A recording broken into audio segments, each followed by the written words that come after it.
everybody. This is Annie and this is Monica, and we're with Monica's Majestic Macaws. Welcome to Animal Bond Academy. Woohoo!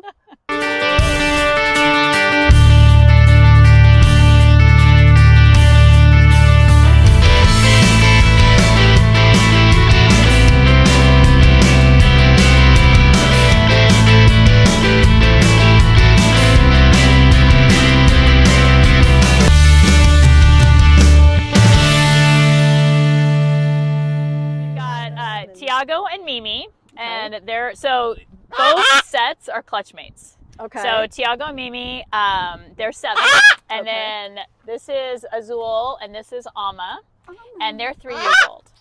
So they're the youngest. Well, they both are. Both sets are kind of young. Okay. Never really needed. Yeah. So one thing I love talking about with birds like this is how they are not sexually dimorphic. And so when you look at these types of birds and people want to know, how do you know the boys from the girls? Do you want to talk a little bit about how you would, if you wanted to know for sure, how you would go about doing that? Sure.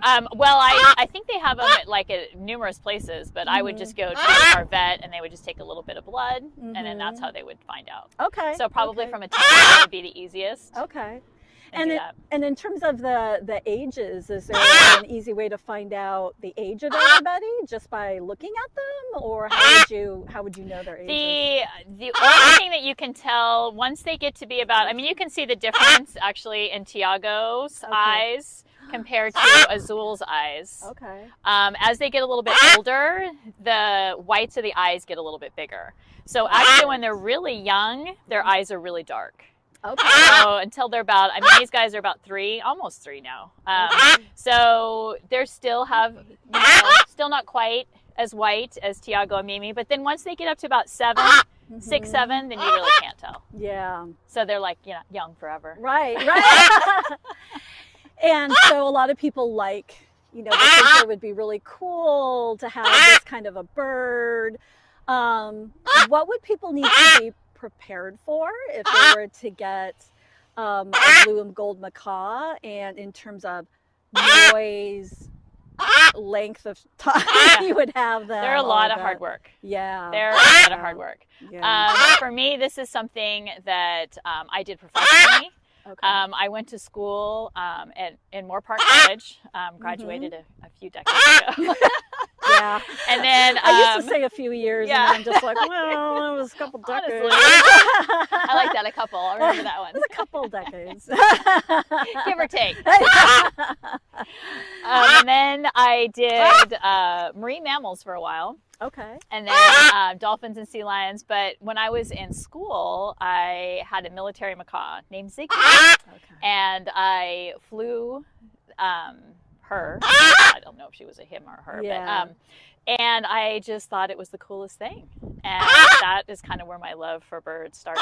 Right. It was right there at school. But I went to school for marine mammals, so I was like, well, I want to do that because I don't think I'll get back into it. Yeah. So I did that for a while, but always loved birds. I mean, there's just something magical to me about seeing them fly and then come back. Yeah. I always swore that I would never have one of my own because I know how much work they are. They're really a lot of work. I always tell people it's like having almost like a little toddler forever. Absolutely. Absolutely. They can live up to 80. Yeah. So, I mean, it kind of runs the gamut because these were bred, in human care. And so there's some fluctuation there, but that they can live up that long. I mean, these guys are pretty young, so I'll have to plan accordingly. Right. For their future. Living trusts and their wills. Yep. So always, I mean, we're going to move on, but they're still going to be here. Yep. So it's very important. Yeah. And they're social. They're really social. That's another reason why I really enjoy them. I just love the fact that the connections that you can create and the bonds that you can have with them it's amazing. And so this type of animal probably wouldn't do great in a one-bedroom apartment with all of your if your neighbors are home all day and they've got a lot to say, and you're not necessarily going to let them just chill in the how? So how does this help them in the wild, their communication in the wild? Well, it's to find each other. So how long did it take you to teach them? It's like teaching kids how to walk. But there's that window, like that they would learn how to fly naturally. So, really focusing on that time, and they would be flying for food or for shelter or for, companionship with mom. And so that is pretty key. The biggest thing is to, the wind, how to navigate. Flying down for parrots because they want to be up high in the canopy. So flying down goes against all their instincts. Oh, so when people have these birds that get out, they flap because that's just instinctually, and they get air, but they have no idea what to do with it. And then when they get in a tree, everything is screaming to them, don't go down. Don't go so down. When you're down there, come on, they're like, no. I think that's the hardest. I think that's the biggest skill for them, is to learn how to fly down and get really comfortable and confident. And fly down. Okay. And so how do their colors, because when people think about like camouflaging, we think of dirt, brown, and how does, so how can they camouflage if they're not brown? Well, it's really interesting because when they're up in the trees and you see them with the sunlight, and I don't know if you can get really close to see, but like their feathers, it's almost like they look different when you get really close. And then, it's kind of overcast today, but when the sun shines on them, they can actually look brown. Yeah. Even though like right now they have all these colors, but like, it's just kind of interesting. So when they're up in the tree and the sun is shining, just like when you see antelope that are red with white stripes, you're like, how can they possibly blend in? But with all the shadows, they do. So it's really similar with the birds. They have the bright colors, but when you're looking up in the trees with the light, they really do camouflage. Like these guys, have been up in trees, and unless they make a sound, you don't know they're nope. there. Wow. When a bird is hatched in the wild, their flock, do they stay with their flock for their lifetime? I would guess that because they're social, they would stay pretty much with who they are. Right. I know parents go back to the same tree to nest. Okay. And so I would think that the young would, when they pair up, because they do are monogamous, so they do mate for life. So I would say they stay with some pretty similar areas, what they know. Right. And I just think it's amazing, and that they can tell where those trees are, which particular tree. And that's the thing, like because with us, when we moved here, we lived here and then we moved to Corona and we moved back. Okay. And so they had to get used to a new neighborhood. But I always think to myself, well, they can tell the difference between trees. Right. So once they learn the houses, there's got to be a way. There's got to be things that they can point out or see that from their vantage point that they can recognize. Okay. Because they are so intriguing, that's why people do want them as pets. What are you doing? But there's so much that goes into caring for them. So when they're at home, they've got an amazing home with you because they have the space to fly around. I know they're consistent and they have their routines. Right. Where they go to certain areas, and that's a big thing. And that's the thing that I try to, but I think it's with any animal too, having that routine and that structure. Now, these guys I don't really have them as pets. Right. Okay. Like, because I know that line is can be very blurry. Right. So they're not in the house all the time. Okay. So they're only in the house if they're with me. And then otherwise, they have an area outside during the day that they spend, and then at night they go inside the garage. Okay. In another separate area. Right. So it's definitely like they have like their areas, their homes and it's structure. It's not wide open, and I think that's another area. Like with any pet, especially when you first get them, it's like really exciting, and you spend a lot of time, and then life happens. Yeah, and so then gotta go to work one day. Right. And then the animal's like, well, you gotta feed them. Wait a second, what's going on? Yeah. Okay. So should I just stand here? Yeah, stand there. All right, go. I'll give you the veterans too. Okay. Okay, you guys can go too. Here. So like now they're gonna go until I let them know. So they're supposed to stay in the air. The plan is they're supposed to stay flying until they see me raise my arm. and that's their signal to land.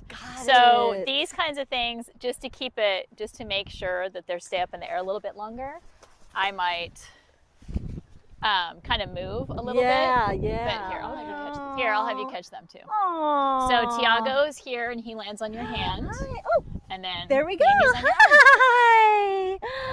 You're heavier than my African gray, but I love you just as much.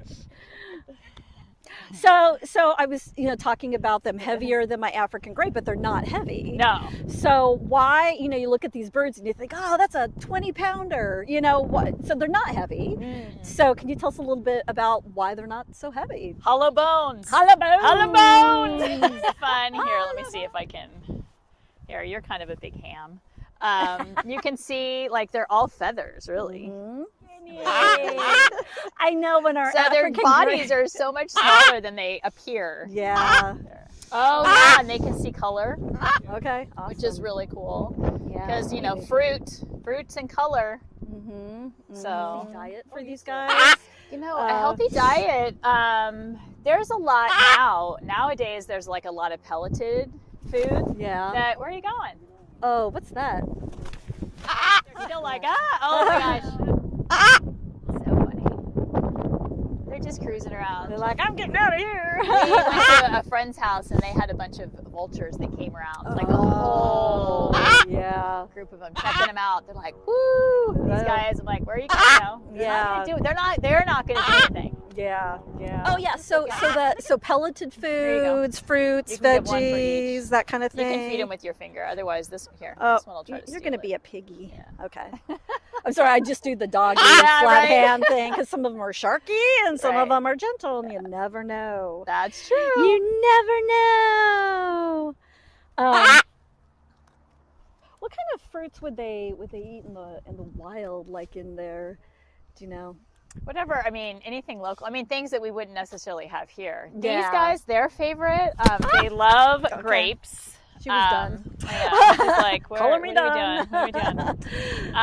Grapes, apple pear is a favorite with these guys. Well, I call them apple pear, but Asian pears. Apples, bananas, sweet, anything sweet. Yeah, okay. Ooh. But sometimes the melon and stuff, they're picky.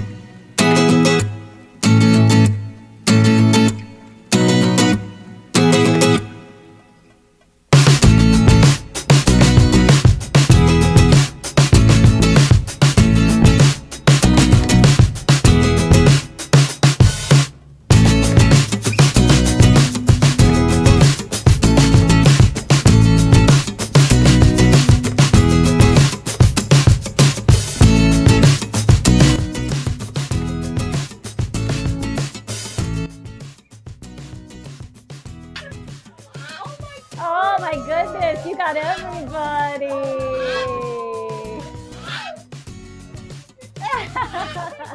You're welcome. You're welcome. Thank you. I'm my best friends. So that just makes it easier, so they all know where they're going to land. Got it. It's like stations. Okay. Same kind of concept. Oh, that's why they're was there a peanut? Yeah, I dropped one of the pellets. Oh, you guys, you got to watch for she's sit up there and eat that. Oh, well, no. It's like, it's safe over here. I know. But I just had my hair done and I have all sorts of product and she's like, man, you stink. No, I just feel bad because you're going to have pellet crumbs in your head. Yeah, that's totally fine. So this is awesome. I love that animals make people just so approachable, Yeah. So groups of people that, it would be weird if I was just walking around and I went up and started talking to them. Hi, how are you? But this gives people an opportunity to really not only engage with animals, you're not only educating people about the animals, you're learning about all these different people. Right, and I think that's really cool. Yeah. I think that's totally cool. Well, we're all animals, which is amazing. And, connection. Right, it's absolutely. All about connection. Look at that little fight. I know. You made all the conures. Oh my God. So tell us a little bit about the conures. Somebody thought the conures were the babies. Yes, we get that. We get that a lot. They are full grown. Okay. They don't live quite as long as the macaws, so they live about 10 years. Okay. So they're a good starter animal. Sun conures are very noisy. I'm not going to lie. They actually make more noise than macaws. Yeah. They are just constantly. Hi, Bubba. My earrings. So. Hi. Yeah, totally. They're so funny. Yeah. But they're just so bright and so beautiful. Yeah. And it's just nice to see the contrast. I mean, the blue and gold macaws aren't the largest macaw, but they're parrot macaws in general. So seeing the largest with the smallest, is just kind of interesting. Right. Kind of cool. And so, what are these guys' names? Got Woody, which is this guy right here. This is Woody. Okay. And then this is Stitch. Okay. And then this is Tyrone. Tyrone? Yes. My kids all named the son Conures. Okay. They're very funny. And so when you live with them, and so you know who's who, but I know each one must have a very particular identifying feature. They do sometimes personality more than it is physical. Okay. Woody has a little bit of green on his wings. Okay. And Tyrone is usually, right now Tyrone is the one that all his tail is growing in, so that's kind of easy. He's got like 4 tail feathers growing in at the same time. Okay. And then, process of elimination. You got the Stitch. Yeah, this one's left, so exactly. That's when you get like 2, you're like, oh, okay. Then there we go. Tell us about your business. You're not just a nice lady like hanging out with birds. You're actually doing it. Well, okay. I'm kind of both. But there's crazy. Thank you for not saying crazy. No, oh no. I think everybody who loves animals is crazy, so there's no way to just. We are for sure. Crazy lady. Hi. So just tell us about why your business and what you do and how people can contact you. Okay. You can find us on Facebook, Instagram. We have a website, monicasmajesticmacaws.com. We go to schools. We've done school groups, gone to the classroom. It's always great to be able to take the class outside so that they can see the birds flying. Right. We've done some birthday parties where we've gone out to different neighborhoods and just flown them. So we can pretty much just kind of take them and go. Okay. Which is great. So Facebook, website. Right. You're on Instagram too, right? Yes. Okay, yes. Instagram. I know my ring is not edible. I know. Like, but it's closed. It's in your hand. It's right shiny. It's in your hand. And so I did want to mention really quickly too, it's interesting because we not only do we have an African gray, we have a dove. Okay. Just a little magician's dove. And I adopted her from the Humane Society when I worked there. Okay. And I was very surprised to find out that the animal care manager was terrified of my dove. Oh. And I had no idea that people really, very much like fear of different types of dogs, people have some fear of birds. Yeah. So what do you think that is? Do you think it's the flying around? My mom is scared to death of butterflies. So it's the whole flying around. Yeah, I think so. I mean, people, hear stories. Yeah. Of course. Yeah. I had a neighbor and they had a bird and it latched onto me. Because, unless these guys are been handled ever since they were just, a couple months old. They were hand raised. Yeah. So they've been handled, all the time their whole life. And so it's nothing new. Yeah. And it has to be, they fly every day. I fly them every day, a couple times a day, usually. And they get handled. My kids fly them, so it's not just me. Yeah, they get different people. Yeah. Okay. So that's the biggest thing. But I think the flying and not knowing how to protect yourself. Yeah. What do I do? This thing's coming at me. Yeah. Once they do laugh, a lot of birds that haven't been handled, they hold on and they don't let go. Yeah. And that's traumatizing. Yeah. Traumatizing. They have one, if it's a female that gets it, they pick one or the other. Yeah.